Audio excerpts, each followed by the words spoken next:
As a woman, I owe so much to Gloria Steinem. She paved the way for women to be taken seriously. She was a huge advocate for women's rights, and especially when it came to abortion laws. I'm Amanda Behrens, and today I'd like to tell you a little bit more about Gloria Steinem and her amazing work.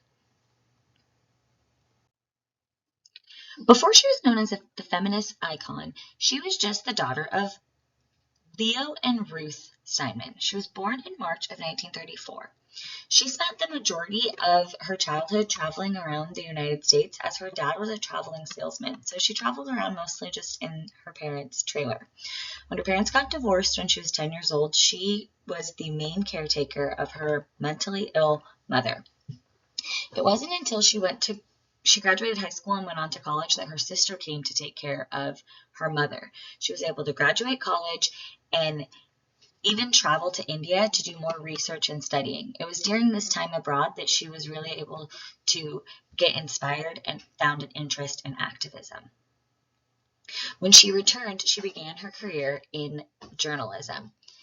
She started in New York, where she struggled to be taken seriously. She was a freelance writer, and would approach her editors with all of these wonderful stories about political and very important matters, and she was constantly told, no, that's not really how we see you.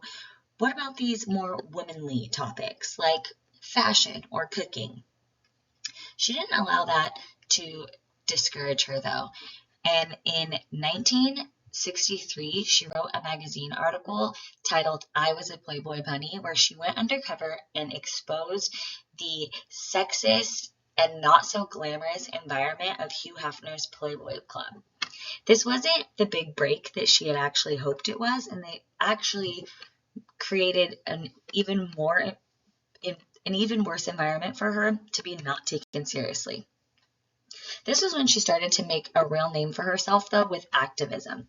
She spoke out in 1969 to legalize abortion. During this event, she shared her own personal story of her own abortion, and this caused women all over to open up and start to share their own personal experiences with abortion as well.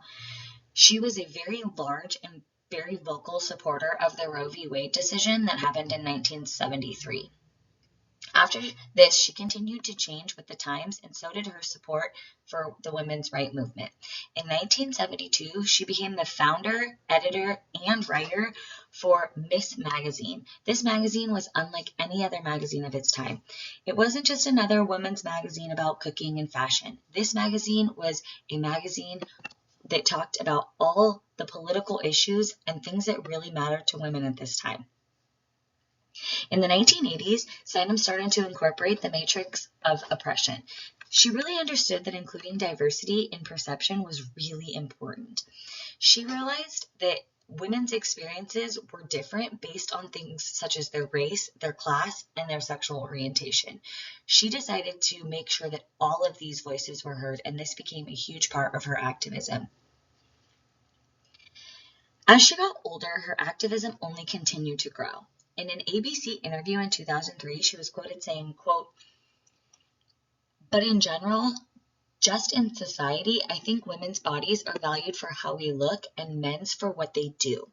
And that is a problem because it does mean that we are being valued for our outside instead of our heads and our hearts, and it's unequal." End quote. She continued to write many books, and some of these titles include The Truth Will Set You Free, But It Will Piss You Off First, My Life on the Road, Outrageous Acts of Everyday Rebellion. She continued to co-produce as well as be featured in many documentaries, including the HBO documentary Gloria in Her Own Words. She won countless awards, including the Presidential Freedom Award from President Barack Obama. She co-founded the National Women's Political Caucus to support gender equality and the election of pro-equality women into public office. She has also been a part of many other women's foundations that still to this day recognize her for her dedication to the cause. I admire Gloria's ability to overcome and change with the times. Regardless of what setbacks that were faced in front of her, she continued to pursue equality at all costs. She found people who would ally with her, and she never stopped standing up for what she believed in. The future depends on what each of us does every day. Revolution comes from combining what exists into what has never existed. Thank you.